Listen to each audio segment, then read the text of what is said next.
अस्सलाम वालेकुम। उम्मीद है आप लोग खैरियत से होंगे। लास्ट टॉपिक जो हमने डिस्कस किया था वो शौक था कि शौक क्या होता है और उसकी टाइप्स को हमने डिस्कस किया था। उसकी टाइप्स में हमने आपको बताया था कि टाइप्स ऑफ शौक में जो है वो हाइपोवॉल्यूमिक शौक होता है, कार्डियोजेनिक शौक होता है, डिस्ट्रीब्यूटिव एंड ऑब्स्ट्रक्टिव शौक होता है। फिर डिस्ट्रीब्यूटिव की मज़ीद टाइप्स होती हैं जिसमें सेप्टिक शौक है, एनाफिलेक्टिक शौक है और तीसरा जो है वो न्यूरोजेनिक शौक है। तो आज जो हम डिस्कस करेंगे वो कार्डियोजेनिक शौक है। मेरी वीडियो देखने के बाद मेरी एक स्टूडेंट ने मुझसे फरमाइश करी कि मैं आप वेट करूँगी आपकी नेक्स्ट वीडियो का कि शौक़्स को आप पढ़ाना शुरू करें। तो आज हम स्टार्ट करते हैं कार्डियोजेनिक शौक। तो उम्मीद है आप लोग खैरियत से होंगे। ठीक है, तो व्हाट इज़ का कार्डियोजेनिक शौक? It is a life threatening condition जिसमें पेशेंट की लाइफ को जो है वो ख़तरा होता है। तो इसको डिफ़ाइन कैसे करेंगे कि heart suddenly can not pump enough blood to meet the body needs. Heart जो है वो इतना ब्लड पंप नहीं कर पाता है कि आपकी बॉडी की नीड्स जो हैं वो पूरी होना शुरू हो जाएं। तो जब बॉडी की नीड्स लो ब्लड फ्लो की वजह से जब सेल्स तक नहीं पहुंच पाता है तो tissue perfusion, hypo perfusion start हो जाती है और फिर ऑर्गन डिसफंक्शन की तरफ पेशेंट जाना स्टार्ट हो जाता है। तो this is called cardiogenic shock, characterized by, इसको हम परसिस्टेंट हाइपोटेंशन आपको इसमें मिलेगी और सिस्टोलिक ब्लड प्रेशर जो है आपको याद रखिएगा वो लेस देन 90 मिलेगा आपको। Systolic blood pressure less than 90 और जो मैप आपको मिल रहा होगा वो लेस देन 65 होगा, या तो इक्वल टू होगा या इससे नीचे होगा। तो लेस देन 65 मैप है और सिस्टोलिक ब्लड प्रेशर आपका लेस देन 90 है, तो this is high cardiogenic shock. अब कार्डियोजेनिक शॉक में आपको जो इसमें साइंस मिलेंगे वो क्या क्या चीज़ें हो सकती हैं। टिश्यू हाइपोपरफ्यूजन होगी, कोल्ड एक्सट्रीमिटीज़ आपको मिलेंगी, इसकी पेशेंट को आप हार्ट टच करेंगे वो ठंडा होगा, और मेंटल स्टेटस जो डिटोरिएट होगा, चेंज होगा, alter level of consciousness, urine output आपको कम मिलेगा। ठीक है, लैक्टेट आप करवाएंगे, लैक्टेट की वैल्यू आपको जो है वो बढ़ी हुई मिलेगी, राइज़ होगी। तो ये सारे साइंस हैं जो आपने देखने होते हैं और इसके साथ आपको कार्डियक डिसफंक्शन मिलेगा as a primary cause, cardiac dysfunction. ठीक है, क्लियर है ये सारी चीज़ें? अच्छा, इसके बाद अब कॉमन कॉजेज़ कौन कौन से होते हैं जिसमें आपको कार्डियोजेनिक शॉक मिलता है। इसमें आपको एक्यूट एमआई, ठीक है, severe heart failure, cardiomyopathy, valvular heart disease, myocarditis, cardiac tamponade and life threatening arrhythmias जो होते हैं उसमें भी आपको कार्डियोजेनिक शॉक मिल सकता है। अब क्लिनिकल साइन एंड सिम्टम्स, आप जो चीज़ें देखेंगे पेशेंट में, क्लिनिकली जो असेस करेंगे वो आप मॉनिटरिंग करेंगे। तो मॉनिटर पे आप देखेंगे कि पेशेंट को हाइपोटेंशन है, नंबर 1। नंबर 2, टैकीकार्डिया आपको मिलेगा, ब्रेडी भी हो सकता है मगर टैकीकार्डिया ज़्यादातर मिलेगा। कोल्ड एक्सट्रीमिटीज़ आपको मिलेंगी, स्किन कोल्ड क्लैमी होगी। ठीक है, पेरिफेरल पल्सेस जो हैं वो आपको वीक मिलेंगी, ऑल्टर लेवल ऑफ कॉन्शियसनेस होगा, ओलिगोरिया होगा, डिस्निया होगा, पल्मोनरी एडिमा भी हो सकता है और लैक्टेट आपको हमेशा हाई ही मिलेगा। ये बात आप याद रखिएगा, लैक्टेट आपने लाजमी चेक करना है पेशेंट का।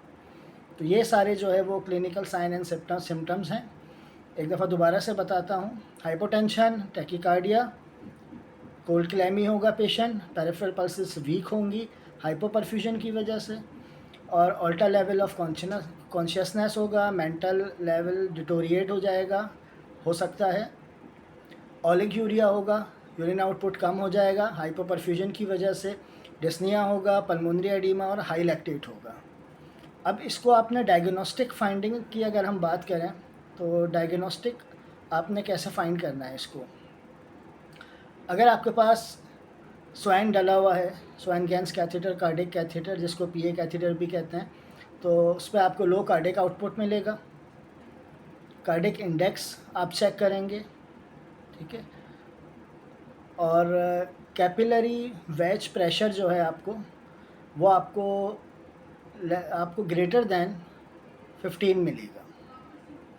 पल्मोनरी कैपिलरी वेज प्रेशर जो है वो आपको ग्रेटर दैन 15 मिलेगा, ठीक है। और इसके अलावा SVR जो है उसको भी हम देखेंगे, वो इंक्रीज़ होगा। SVR क्या है? सिस्टमिक वैस्कुलर रेजिस्टेंस, ये आपको हाई मिलेगा इसमें। क्लियर? अब दूसरी इन्वेस्टिगेशंस की अगर हम बात करते हैं तो इसमें आप क्या क्या करवाएंगे? पेशेंट की ECG करवाएं, पेशेंट का ट्रॉप करवाएं, ट्रॉप आई, ABG एनालिसिस करें, लैक्टेट लेवल भेजें, पेशेंट का एक्सरे करवाएं, पेशेंट का एको करवाएं, और हेमोडायनेमिक्स मॉनिटरिंग आपको इसमें पेशेंट की करनी होगी। हेमोडायनेमिक्स मॉनिटरिंग में क्या क्या चीज़ें आ जाती हैं कि आर्टीरियल लाइन होनी चाहिए, इन्वेसिव ब्लड प्रेशर आप मेजर करें, और इसके अलावा सेंट्रल वीनस कैथेटर पास होना चाहिए पेशेंट को। स्वैन है तो फिर इसकी ज़रूरत नहीं है सेंट्रल वीनस कैथेटर की, और अगर स्वैन नहीं है तो सेंट्रल वीनस कैथेटर जो है वो लाजमी होना चाहिए आपके पास। इसके बाद मैनेजमेंट क्या करनी है, जो नर्सिंग मैनेजमेंट में भी आती हैं। आपने ABC जो चीज़ें हैं वो मेंटेन करनी है, मतलब airway, breathing, circulation, oxygen therapy आपने अप्लाई करनी है according to the condition of the patient and your doctor duty advice, कि पेशेंट को बाईपैप की ज़रूरत है या पेशेंट को इंटूबेट करके वेंटिलेटर पे जाने की ज़रूरत है। अगर ज़रूरत है तो फिर आपने इसको मॉनिटर करना है, इंटूबेट करना है, वेंटिलेट करना है, और कंटिन्यूस कार्डियक मॉनिटरिंग, ये इसकी मैनेजमेंट है नर्सिंग पॉइंट ऑफ व्यू से। फार्माकोलॉजिकल, पेशेंट परसिस्टेंट जो है हाइपोटेंशन में है, पेशेंट हाइपोपरफ्यूजन हुई हुई है, ब्लड प्रेशर कम है पेशेंट के, तो आपको जो है वैज़ोप्रेसर्स पे लेना पड़ेगा। फर्स्ट ड्रग ऑफ चॉइस जो आपकी हाइपोटेंशन में इन कार्डियोजेनिक शॉक, वो आपको वैज़ोप्रेसर है, उसमें आपको नॉर एपिनेफ्रिन पे लेना पड़ेगा, जिसको लेवोफिट कहते हैं। ये फर्स्ट ड्रग लाइन थेरेपी है for hypotension in the cardiogenic shock. उसके बाद फिर जो है वो आइनोट्रॉप्स आते हैं। आइनोट्रॉप्स में आप जो है वो डोपामिन को ले सकते हैं या मिलरिनॉन को, according to condition and advice of the your doctor, ठीक है। अब इसके बाद जो है मैकेनिकल सर्कुलेटरी सपोर्ट, अगर आपके हॉस्पिटल में अवेलेबल हैं तो आप जो है वो intra aortic balloon pump, IABP, उसको अटैच करें हाइपोटेंशन से बचाने के लिए, या इम्पेला डिवाइसेस आती हैं, इम्पेला यूज़ करें, या इसके अलावा एक्मो। अगर आप जिस हॉस्पिटल में काम करते हैं वहाँ ये फैसिलिटीज़ मौजूद हैं, तो कार्डियोजेनिक शॉक से प्रिवेंशन के लिए आप ये चीज़ें मैकेनिकल सर्कुलेटरी सपोर्ट के लिए यूज़ कर सकते हैं। अब नर्सिंग की बाकी क्या चीज़ें हैं कि एक अच्छा नर्स जो है उसको वाइटल साइन 1 ऑरली उसने लाजमी करने हैं आप लोगों ने, ठीक है। सॉरी, वाइटल साइन 1 ऑरली करें, कार्डियोपल्मोनरी एग्जामिनेशन आपने करना है, कैपिलरी रिफिल आपने चेक करनी है, नर्सेस ने स्किन एग्जामिनेशन करनी है, पेरिफेरल पल्सेस उसने देखनी है कैसी हैं, ऑक्सीजन सैचुरेशन पे उसने नज़र रखनी है, ठीक है। ABGs उसने देखनी है नर्स ने, यूरिन आउटपुट को 1 ऑरली उसने चेक करना है, और एरिथमिया तो कोई नहीं हो रहा है, इसको भी ध्यान में रखना है। और लैक्टेट लेवल जो है उसकी रीडिंग को डॉक्टर को ज़रूर इन्फॉर्म करना है जब वो लैक्टेट आप चेस कर लें। और इसके अलावा सोफ़ा स्कोर जो है वो भी आप कैलकुलेट करें इसमें, ठीक है। अब इसके बाद लास्ट में जो है वो की टारगेट्स आपके की हीमोडायनेमिक टारगेट आपका क्या होना चाहिए कि आपने पेशेंट को सेफ जो रखना है, आपने नंबर 1 चीज़ कि पेशेंट का जो मैप है वो आपको ग्रेटर दैन जो है वो 60 mmHg रखना है। मैप 65 से बड़ा हुआ हो, सॉरी 65 से ज़्यादा मैप हो आपका, लैक्टेट आपका इम्प्रूव हो रहा हो, नंबर 2।